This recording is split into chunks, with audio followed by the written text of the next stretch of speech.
बहुत पुराने ज़माने की बात है। एक गांव हुआ करता था जिसका नाम था चक बहादुरपुर। इस गांव में एक आदमी रहता था जिसका नाम था करीम बख्श। गरीब था मगर बहुत मेहनती था। ना उसके पास कोई ज़मीन थी और ना कोई रोज़गार। करीम बख्श का बस एक वफादार साथी था जिसका नाम था बादशाह। ये एक कुत्ता था जो हर वक्त उसके साथ रहता। करीम बख्श हर रोज़ सुबह सवेरे उठता और अपने वफादार बादशाह के साथ जंगल की तरफ निकल जाता। वो दिन भर वहाँ पर लकड़ियाँ काटता और शाम को उन्हें बेचने के लिए बाजार निकल जाता। उनसे उसे जो पैसे मिलते उनसे खाना खरीद लेता और अपने घर ले आता। उसकी बीवी का नाम था सकीना। सकीना बड़ी सख्त मजाज थी। वो हर वक्त करीम बख्श को ताने देती रहती। उसमें बिल्कुल भी सब्र नहीं था। एक दिन सकीना अपने शोहर से कहने लगी, मेरे तो नसीब फूट गए तुमसे शादी करके। देखो सारे गाँव के मर्द अपनी बीवियों के लिए अच्छे कपड़े लाते हैं, अच्छे जेवर लाते हैं, और मैं बेचारी क्या करूं? तेरी शक्ल देख देख कर ही मेरी ज़िंदगी गुजर रही है। करीम बख्श बेचारा बस खामोशी से अपना काम करता, लेकिन सकीना फिर कहती, सारी ज़िंदगी तुम लकड़ियां बेचोगे, यही करोगे। करीम बख्श बस इतनी बात कहता, हमें अल्लाह का शुक्र अदा करना चाहिए, हमें खाने के लिए रोटी मिल रही है और हमारे सर पर छत है। लेकिन सकीना को ये बात पसंद ना आती। वो और ज़्यादा गुस्से में आ जाती। एक दिन की बात है, करीम बख्श जब घर में दाखिल हुआ तो उसने दरवाज़ा खोलते ही देखा कि सामने सकीना खड़ी है। सकीना ने जब करीम बख्श के हाथ में 2 सिक्के देखे जो उसने लकड़ियां बेचकर इकट्ठे किए थे तो सकीना गुस्से में आ गई और बोली, मेरे घर से निकल जा। करीम बख्श बेचारा परेशान होकर बोला, सकीना ये क्या कह रही हो?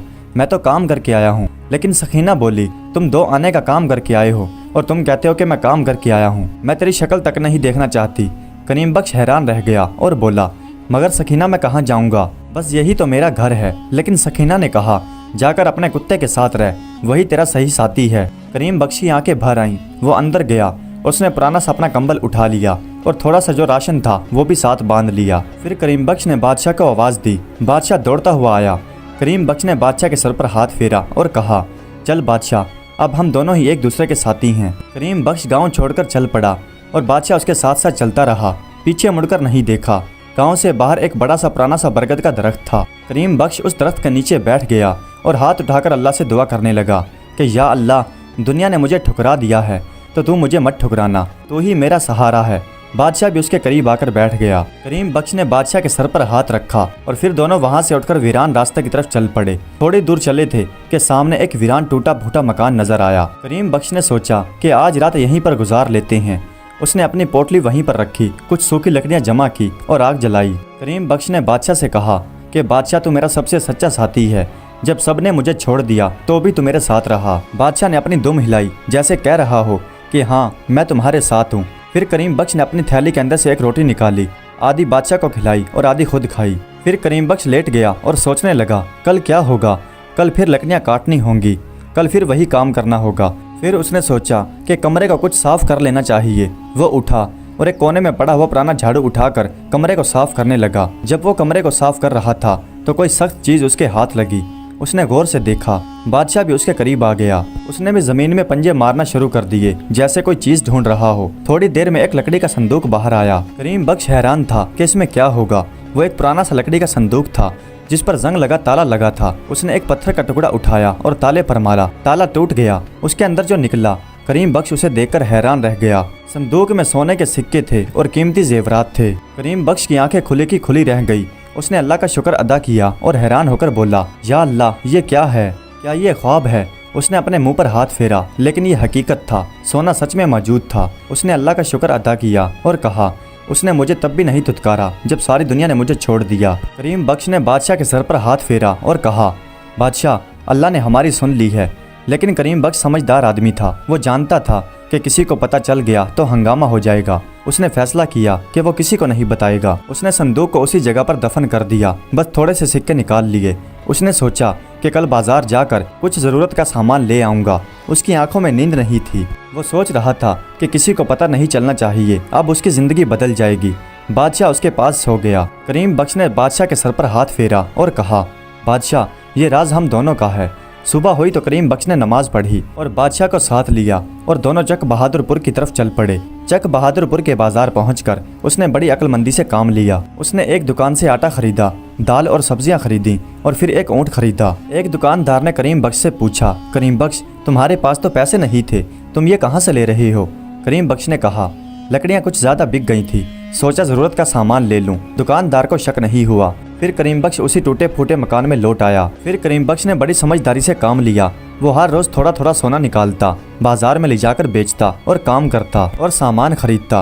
किसी को शक नहीं हुआ क्योंकि करीम बख्श थोड़ा थोड़ा सोना लेकर अलग अलग बाजारों में जाता था। आहिस्ता आहिस्ता उसके पास काफी माल जमा होने लगा। तेल था, खजूरें थी, मसाले थे। फिर कुछ दिनों के बाद करीम बख्श ने सोचा कि मैं अपना काम शुरू करूं।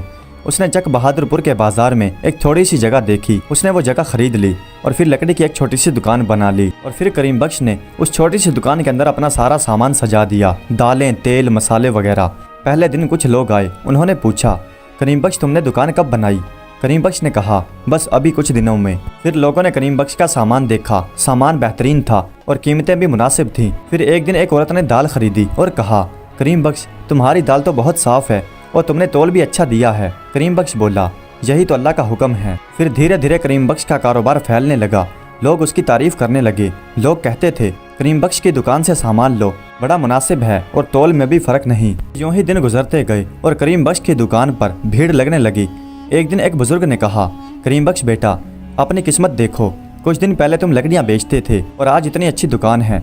करीम बख्श ने अदब के साथ कहा, अब बाबा जान, ये अल्लाह की मेहरबानी है। लेकिन करीम बख्श अभी भी अपनी औकात नहीं भूला था। वो अभी भी उस टूटे फूटे झोंपड़े में रहता था अपने वफादार बादशाह के साथ। शाम को जब करीम बख्श अपने मकान में आता तो बादशाह अपनी दुम हिलाता और उसका इस्तकबाल करता। करीम बख्श बादशाह के सर पर हाथ फेरता और कहता, बादशाह सब कुछ बदल गया लेकिन तुम और मैं वैसे ही हैं। करीम बख्श गरीबों को खाना खिलाता, प्यासे को पानी पिलाता और जो भी जरूरतमंद आता उसकी मदद करता। लोग उसे देखकर हैरान होते। एक दिन एक आदमी ने कहा, करीम बख्श तुम इतना कमाते हो लेकिन अभी भी उस टूटे फूटे मकान में रहते हो, ऐसा क्यों? करीम बख्श बोला, भाई माल तो अल्लाह की देन है, वो जब चाहे दे और जब चाहे ले ले। एक दिन करीम बख्श बादशाह के साथ बैठा हुआ था। करीम बख्श ने बादशाह के सर पर हाथ फेरा और कहा, बादशाह किसी को क्या मालूम कि इस गांव का सबसे अमीर आदमी इस टूटी फूटी झोपड़ी में रहता है और अपने एक वफादार कुत्ते के साथ खाना खाता है। उसने खुद से ये वादा किया था कि वो अपनी औकात को कभी नहीं भूलेगा, कि वो कहाँ से आया था, कौन था, और ये सोना उसके दिल पर कभी हैवी नहीं होगा। करीम बख्श का काम बढ़ता गया। हर रोज उसकी दुकान पर नए ग्राहक आते और वो उनके साथ मोहब्बत और अदब के साथ पेश आता। बादशाह भी करीम बख्श के साथ उसका साया बनकर रहता। कुछ लोग करीम बख्श को देखकर खुश होते और कहते, ये इसी काबिल था, इसे ये मिलना चाहिए था। लेकिन कुछ लोगों को हसद होने लगा। वो कहते, करीम बख्श के साथ ऐसा क्या हुआ कि इसके पास इतना कुछ आ गया। और इन्हीं लोगों में से एक आंख ऐसी थी जो करीम बख्श को छुपकर देखती रहती थी। वो थी सकीना की आंखें, जिसने अपने शौहर को घर से निकाल दिया था। अब वो एक जालिम आदमी के साथ शादी कर चुकी थी। सकीना का शौहर बहुत जालिम था, बहुत मारता और गालियां निकालता। सकीना भी मार खाती और गालियां सुनती। फिर कुछ दिनों के बाद उसी आदमी ने सकीना को तलाक दे दी। सकीना मायके लौट आई और फिर कुछ दिनों के बाद सकीना उस बाजार में आई। वो कुछ खरीदती नहीं थी, बस करीम बख्श को दूर खड़ी होकर देखती रहती थी। वो एक दिन एक औरत से कहने लगी, बहन जी ये जो दुकान है ना, ये उसी करीम बख्श की है जो कुछ दिनों पहले लकड़ियां बेचता था। वो औरत कहने लगी, हाँ बहन ऐसा ही है, लेकिन लोग अब इसे ईमानदार ताजिर कहते हैं और ये बहुत नेक और ईमानदार है। सकीना की आंखों में आंसू आ गए। करीम बख्श का कारोबार और भी ज्यादा बढ़ गया और चक बहादुरपुर में उसकी दुकान सबसे ज्यादा जानी जाती थी। एक रात की बात है कि करीम बख्श नमाज पढ़ के अपने कमरे में बैठा हुआ था। बादशाह भी उसके करीब था कि अचानक दरवाजे पर दस्तक हुई। करीम बख्श खड़ा हुआ। उसने दरवाजा खोला। सामने सकीना खड़ी थी। उसके चेहरे पर वक्त की मार थी, चेहरा थका हुआ। सकीना आहिस्ता से बोली, सलाम हो तुम पर करीम बख्श। करीम बख्श खामोश खड़ा रहा। उसके चेहरे पर ना गुस्सा था ना प्यार। करीम बख्श ने पूछा, इस वक्त तुम क्या करने आई हो? सकीना बोली, तुमसे माफ़ी मांगने आई हूँ। मैं जानती हूँ कि मैंने बहुत बड़ी गलती की है। अब समझ आया कि तुम्हारी कदर क्या थी, लेकिन अब तो बहुत देर हो गई। करीम बख्श ने उसे अंदर बुलाया और ज़मीन पर बिठाया और इत्मीनान से सकीना से कहने लगा, सकीना वक्त अपना काम करता है और दिल में माफ़ करने की ताकत भी होती है, लेकिन जख्म अगर भर भी जाए तो निशान ज़रूर छोड़ जाता है। बादशाह एक तरफ बैठा सकीना को देख रहा था। उसकी वफादार आंखें उसे खबरदार कर रही थी, लेकिन सकीना आंखों में आंसू भर कर बोली, करीम बख्श मैं जानती हूँ कि उस दिन मैंने क्या किया था। जब मैंने तुम्हें घर से निकाला तो मुझे लगा मैं गलत नहीं कर रही, लेकिन उसकी सज़ा मुझे अल्लाह ने दी। मैंने चंद पिछले महीनों में जो ज़िंदगी देखी है, मैं अल्लाह से चाहूँगी कि ऐसी ज़िंदगी मैं कभी ना देखूँ। लेकिन करीम बख्श बोला, तुमने अपनी मर्जी से फैसला लिया था। लेकिन सकीना शर्मिंदा होकर बोली, अब मैं जान चुकी हूँ कि इंसान की कीमत उसके माल से नहीं होती बल्कि उसके किरदार से होती है। करीम बख्श खामोश रहा। सकीना ने फिर कहा, करीम बख्श मैं वापस आना चाहती हूँ, क्या तुम मुझे माफ़ कर सकते हो? करीम बख्श ने कहा, देखो सकीना, मुआफ़ करना और भूलना दो अलग बातें हैं। मैं तुम्हें मुआफ़ कर सकता हूँ क्योंकि ये मेरे दीन का हुक्म है, लेकिन जो कुछ भी हुआ मैं उसे कैसे भुलाऊं। तुमने मुझे उस वक्त निकाला जब मेरे पास कुछ भी नहीं था, लेकिन अब जब मेरे पास कारोबार है, दुकानें हैं, तो तुम वापस आना चाहती हो। सकीना की आंखों में आंसू आ गए। वो कहने लगी, अल्लाह की कसम मैं जानती हूँ कि तुम्हारे पास आज दुकानें हैं, लेकिन मैं तुम्हारे माल के लिए नहीं आई, मैं उस करीम बख्श के लिए आई हूँ जिसकी कदर मैंने अब पहचानी है। करीम बख्श बोला, अगर तुम मेरी कदर उस वक्त पहचान लेती जब मैं लकड़ियाँ बेचता फिरता था तो शायद आज ये दिन कभी ना आता। सकीना कहने लगी, करीम बख्श मैं अंधी हो चुकी थी, फिर मैंने इसकी सज़ा भी पाई। फिर सकीना बोली, मेरा बस एक सवाल है, क्या दोबारा मेरे लिए मौका है? क्या तुम मुझे अपनाना चाहते हो? करीम बख्श खामोशी से उठा और कमरे में जाकर उसने दरवाज़ा बंद कर लिया। उसने जा नमाज बिछाया और नमाज पढ़ने लगा और वह खुद से सवाल करने लगा, क्या ये वाकई तौबा है या मेरे हाथों में जो कुछ भी है उसी का लालच है? फिर उसके दिल ने वही बात दोहराई जब सकीना ने उसे धक्के मारकर घर से बाहर निकाल दिया था और उसके पास कुछ भी नहीं था। फिर उसका वफादार कुत्ता बादशाह अंदर आया और उसके करीब आकर सर रख दिया। करीम बख्श ने बादशाह का सर सहलाया और कहा, बादशाह मेरे साथ वही रहेगा जिसने बुरे वक्त में मेरा साथ दिया। उसके बाद करीम बख्श बाहर आया। उसने सकीना को आवाज़ दी। सकीना उसके सामने खड़ी हो गई। फिर करीम बख्श बोला, मैं यही कहूँगा कि जो कुछ भी हमारे बीच था वो ख़त्म हो चुका। मैंने तुझे मुआफ़ तो कर दिया, लेकिन जो टूटता है वो कभी वैसा नहीं जुड़ता। सकीना ने सर झुका लिया। सकीना खामोश हो गई और नम आंखों से बोली, क्या मुझे सर ढांपने के लिए इस घर में जगह मिल सकती है?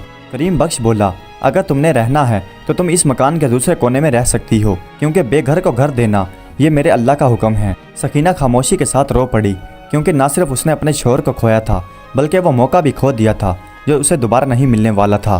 करीम बख्श ने कहा, कल से तुम यहाँ रह सकती हो, लेकिन याद रखना हमारे बीच वो रिश्ता नहीं रहा जो पहले था। सकीना खामोश हो गई, क्योंकि वो समझ गई थी कि करीम बख्श ने उसे माफ़ तो कर दिया, लेकिन वो भूला नहीं था। अगले दिन जब करीम बख्श नींद से जागा तो उसने देखा कि सकीना घर के सहन में सफाई कर रही है। करीम बख्श उसके पास गया और कहा, मैंने तुम्हें यह सब करने के लिए नहीं कहा, फिर क्यों कर रही हो? सकीना बोली, मैं अपनी गलती का कफारा अदा करना चाहती हूँ। करीम बख्श अपने काम पर जाने लगा। वक्त यूं ही गुजरता गया। अब वो वीरान कोठड़ी जहाँ करीम बख्श और उसका वफादार कुत्ता रहते थे, अब वहाँ लोग आने लगे। कोई नसीहत लेने आता, कोई खैरात मांगने आता और बड़े ताजर शिरकत की पेशकश करने लगे। बाजार में हर कोई उसे जानता था। वो जो कभी लकड़ियाँ बेचता था अब हर एक की जुबान पर था। लेकिन करीम बख्श अपनी औकात नहीं भूला था। उसका वही सादा लिबास था और वो उसी सादगी के साथ अपना सामान बेचता था, क्योंकि वो जानता था कि वो कौन है। सकीना उसके मकान में उसी के साथ रहती थी। दिन भर वो मकान की सफाई करती, खाना बनाती, लेकिन करीम बख्श उसके साथ वैसा सलूक नहीं करता था जैसा पहले था। एक दिन जब करीम बख्श खाना खा के बैठा था तो बादशाह भी उसके करीब बैठा था।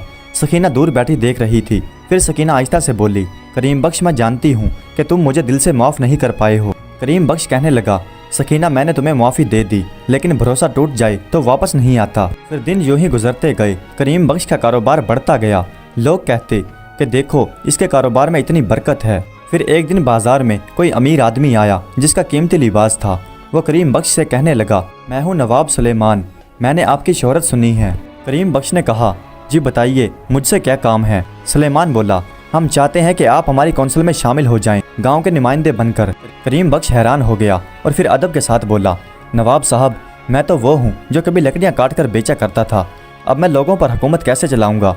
ये मुझसे नहीं होगा। नवाब सुलेमान हैरान होकर बोला, आपको इक़्तिदार खुद आ रहा है और आप इनकार कर रहे हैं। लेकिन करीम बख्श बोला, इक़्तिदार तभी ठीक है जब इंसान खुद पर काबू रख सके। अगर मैं एक दिन भी भटक गया तो मेरा जुल्म मेरी गुर्बत से ज्यादा खतरनाक होगा। नवाब सुलेमान बोला, आप अजीब इंसान हैं, लोग इक़्तिदार के लिए लड़ते हैं और आप इसे ठुकराते हैं। लेकिन करीम बख्श बोला, नवाब साहब ये एक आजमाइश है और मैं इस आजमाइश से बचना चाहता हूँ। नवाब सुलेमान वापस चला गया। लोगों ने कहा, देखा ये वो शख्स है जिसके पास कभी कुछ नहीं था, इसने इक़्तिदार को ठुकरा दिया। असल में यही सबसे मजबूत इंसान है।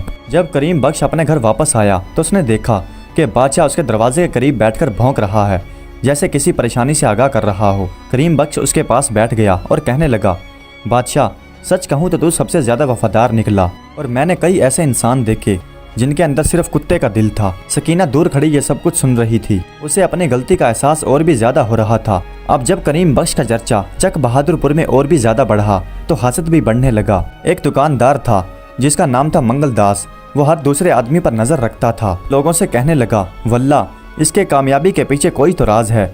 मैंने एक दिन इसे देखा था गांव से बाहर एक वीरान दीवार के नीचे ये कुछ खोद रहा था। ये बात सुनकर लोग सरगोशी करने लगे और ये बात फैलने लगी कि हाँ, करीम बख्श को कोई खजाना मिल गया, वही खजाना जो ज़मीन के अंदर दफन है। फिर ये बात फैलती फैलती तैयब तक जा पहुंची। वही तैयब जो पहले लोगों में डाका डालता था और फिर तौबा करके एक ताजिर बन बैठा था, लेकिन अंदर से वो अभी भी वैसा ही बेईमान था। उसने जब खजाने का नाम सुना तो उसके दिल में लालच आ गया और कहने लगा, खजाना, यह खजाना मेरा है, अगर ये मौका हाथ से गया तो गया।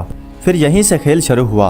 तैयब ने अपने आदमियों को भेजा। आदमी पैगाम लेकर आए। हंसी मजाक करते हुए वो राज जानने की कोशिश करने लगे, लेकिन करीम बख्श सिर्फ हंसता रहा। वो लोग चालाक जरूर थे, लेकिन करीम बख्श भी अनजान नहीं था, वो सब कुछ जानता था। तैयब खान ने अगला वार किया। जब बात ना बनी तो उसने अगला आदमी भेजा, जिसका नाम था रहीम खान। रहीम खान बहुत ही चालाक था।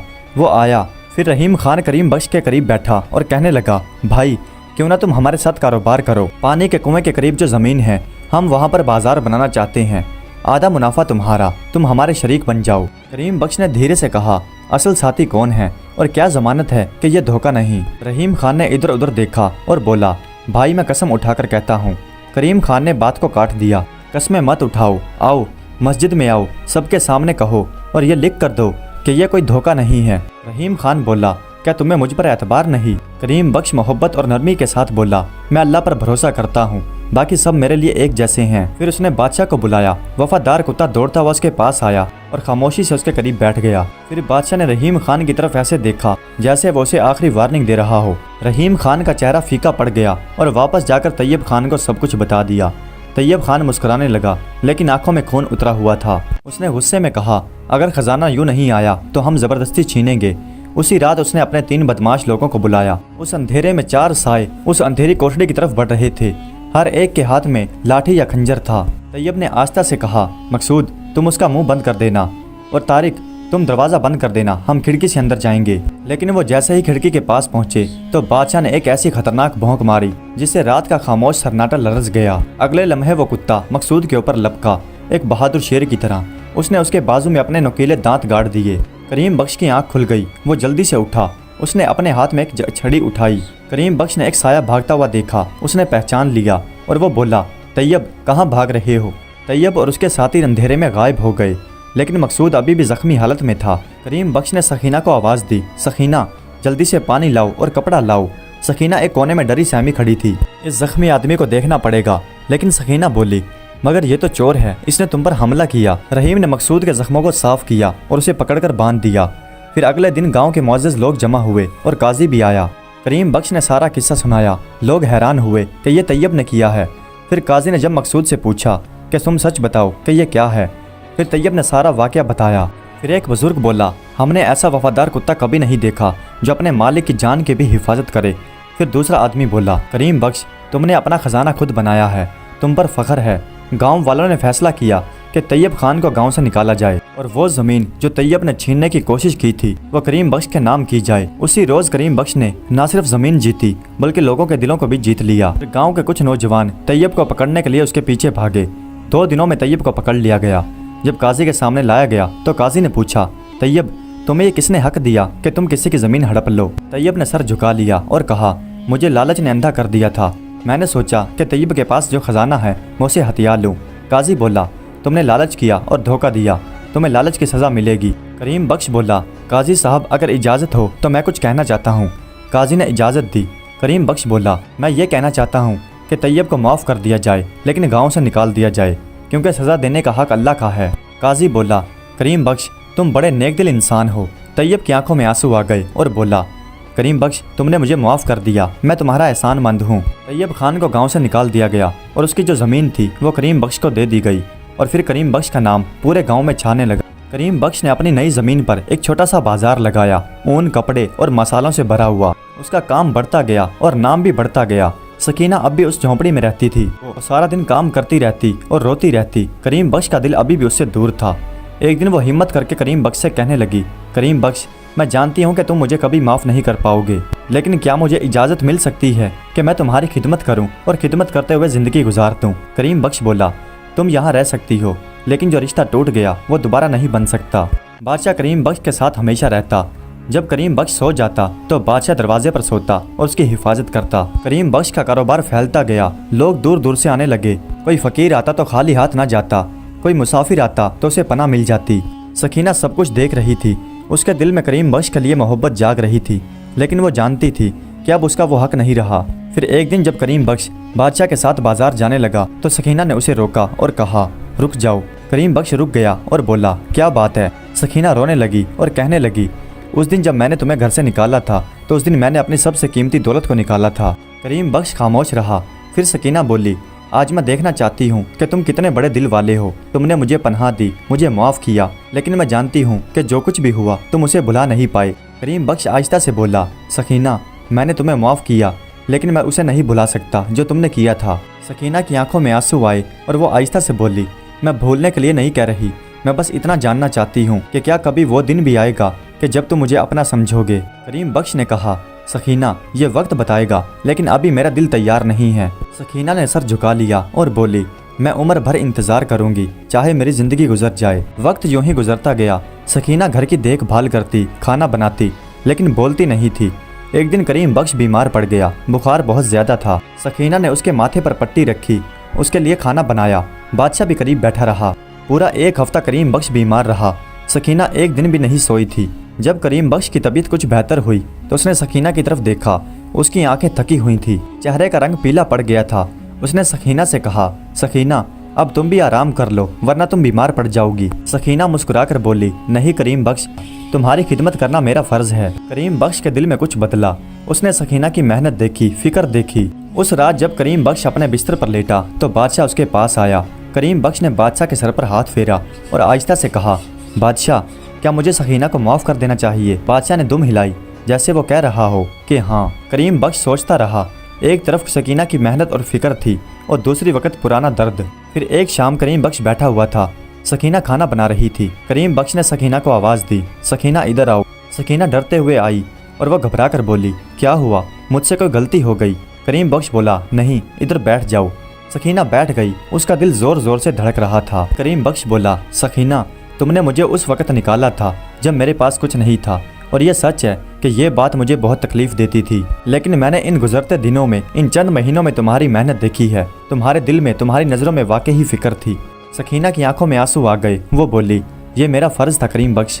करीम बख्श बोला, नहीं सकीना, ये फ़र्ज़ से ज़्यादा था, ये मोहब्बत थी। सकीना रोते हुए बोली, हाँ करीम बख्श, अब मुझे समझ आया है कि मोहब्बत क्या होती है। पहले मैं माल देखती थी, अब मैं इंसान देखती हूँ। करीम बख्श ने सकीना का हाथ पकड़ा और कहा, सकीना, मैं तुम्हें दिल से माफ़ करता हूँ। अब चलो, हम नई शुरुआत करते हैं। सकीना ने करीम बख्श को गले लगा लिया और काफ़ी देर तक वो रोती रही। बादशाह भी करीब आ गया। बादशाह भी खुश नज़र आ रहा था। वो दुम हिलाता और कभी भौंकता। करीम बख्श बोला, देखो बादशाह, अब हमारा घर पूरा हो गया।